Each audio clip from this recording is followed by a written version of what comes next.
কিন্তু কালকে আমরা যখন ওখান থেকে বেরিয়ে আসি তার 3 ঘন্টা পরে আমরা খবর পাচ্ছি চিকিৎসালয় বলছে 471 জনের নাম তালিকাতে ঠিক হয়ে গেছে।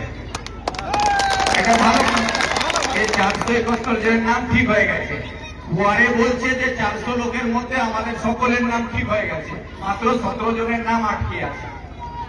ওই রকম স্বীকার করে এখানে বসে আছেন মুক্তারদা, তাদের ওখানেও প্রায় 150 উপরে ঠিক হয়ে গেছে।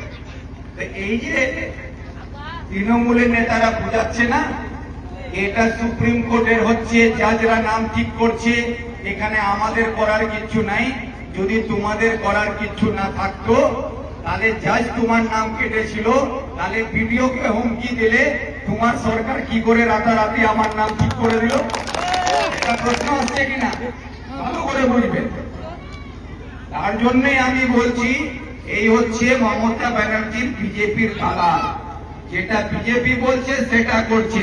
যেখানে আমরা বলি না যে যখন চাপে পড়ে তখন বাপকে মনে করে, এই চাপে পড়ছে তো বাপ বাপ করে কাজ করছে, ওই চাপটা দিতে হবে। তো আজকে যদি আমাদের এলাকার মা বোন ভাই বন্ধুদের আপনাদের নাম ডিলিট হয়, আতঙ্কে আপনারা আসবেন। আপনাদের ভয় পাওয়ার কোনো কারণ নেই যে নাম থাকবে না তো আমি ভোটার হব না, আমি ভারতীয় থাকবো না, আমাকে বাংলাদেশ পাঠিয়ে দেবে, আমাকে ডিটেনশন ক্যাম্পে করে দেবে। তো মোদির বাপের ক্ষমতা নাই যে পশ্চিম বাংলা থেকে 4 কোটি মানুষকে বের করে দেবে। এটা আপনাদেরকে আমি বলে যাই, আর আপনাদেরকে এই কথাও দিয়ে যাচ্ছি, যদি আপনারা মনে করেন যে আপনাদেরকে তৃণমূলের নেতারা ভয় দেখাচ্ছে যে না তোমাদের ভোটার তালিকায় নাম না থাকলে মমতাকে যদি না ভোট দাও তাহলে কালকে তোমাদেরকে বাংলাদেশ পাঠিয়ে দেবে, তো বলবে চুলের মুঠি ধরে বাংলাদেশ গেলে তালিকে সঙ্গে করে নিয়ে যাবে। একদম এই কথাই বলবেন। যদি তৃণমূলের নেতা বলে পরিষ্কার বলবেন বাংলাদেশ একা যাব না, গেলে তুলে নিয়ে যাব।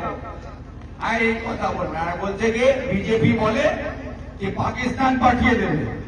তো ভাই আমি একটা হাস্যকর কথার মধ্যে দিয়ে বলি, যারা বিজেপি বলছে যে এখান থেকে মুসলমানকে পাঠিয়ে দেবে পাকিস্তান, তো পাকিস্তানের জনসংখ্যা হচ্ছে 11 কোটি।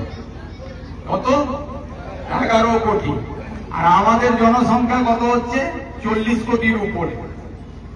যদি 40 কোটি ভারতের মুসলমান পাকিস্তানে চলে যায়, তাহলে আর পাকিস্তানের প্রধানমন্ত্রী ইমরান খান হতে পারবে? তখন তো আলী ইমরান রাম দিয়ে প্রধানমন্ত্রী হয়ে যাবে কিনা? এটা কি কোনো দেশ হতে দেবে? আমার বাড়িতে 4 জনের আত্মীয়কে রাখার ক্ষমতা আছে। সেখানে যদি 4000টা লোক চলে আসে, আমি বাড়িতে ঢুকতে দেব? কেউ দেবে না। আর মোদি বলছে পাকিস্তান পাঠিয়ে দেব, কেউ বলছে বাংলাদেশ পাঠিয়ে দেব। তো মোদির বাপের পাকিস্তান নাই, মোদির বাপের বাংলাদেশও নাই, আমাদের বাপের হিন্দুস্তান আছে। আমরা হিন্দুস্তানেই থাকবো, কোনো ভয় নাই। কিভাবে থাকতে হবে? লড়ে মরে থাকতে হবে, আমরা এখানেই থাকবো। সেই সাহস নিয়ে লড়তে হবে। সেই জন্য আপনাদেরকে বলছি, আজকে যে কথাটা নিজাম আজিজ দাও বললো, ওই আশীর্বাদ চাইনেওয়ালা দিয়ে কাজ হবে। যখন আপনার উপরে বিপদ আসবে তখন আপনার নেতা বলবে যে আমি আশীর্বাদ চাইতে যাচ্ছি। বিপদের সময় আপনাকে ছেড়েও আশীর্বাদ চাইতে যাবে, আর আপনি বিপদে পড়ে থাকবেন। তাহলে ওই রকম নেতা দিয়ে কাজ হবে না। আগামী দিনে আপনার নেতা সেই হবে যে কালকে সমস্যা হলে আপনার পাশে দাঁড়িয়ে আপনার সমস্যার সমাধান খুঁজবে, আইনি ভাবে মোকাবিলা করতে গেলে আইনি ভাবে পথ বের করবে, সামাজিক ভাবে মোকাবিলা করতে গেলে সমাজের মধ্যে সমাজের লোককে নিয়ে পথ বের করবে, সরকার সঙ্গে লড়াই করতে গেলে সড়ক থেকে নিয়ে সদন অব্দি আপনাদের জন্য লড়াই করবে। সেই আওয়াজ, সেই নেতা, সেই লড়াই করার মতন মানসিকতা নিয়ে নেতাকে তৈরি করে আপনাদেরকে রাখতে হবে। এই লড়াই ভিক্টরের নয়, আমার জন্য নয়। আজকে আপনারা এই ভিক্টরকে নেতা করেছেন, ভিক্টর আজকে এমএলএ নয়, আজকে আমি মন্ত্রী নাই, কিছু নাই।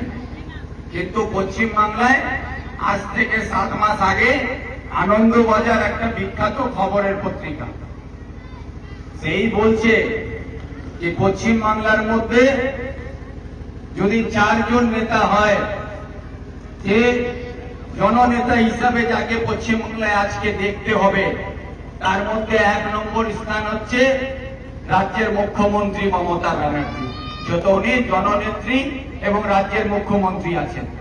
2 নম্বর স্থান বিরোধী দল নেতা হিসাবে আমাদের অধীর রঞ্জন চৌধুরী। 3 নম্বর জননেতা হিসাবে তারা মেনেছে শুভেন্দু অধিকারীকে, যে আজকে বিরোধী দলের নেতা। আর এরা হচ্ছে সব একটা শ্রেণী।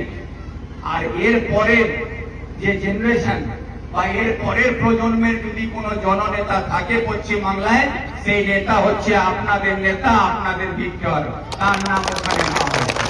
তো আজকে আপনাদের কাছে একটা নেতা আছে, আমি আপনাদেরই নেতা তৈরি করেছেন।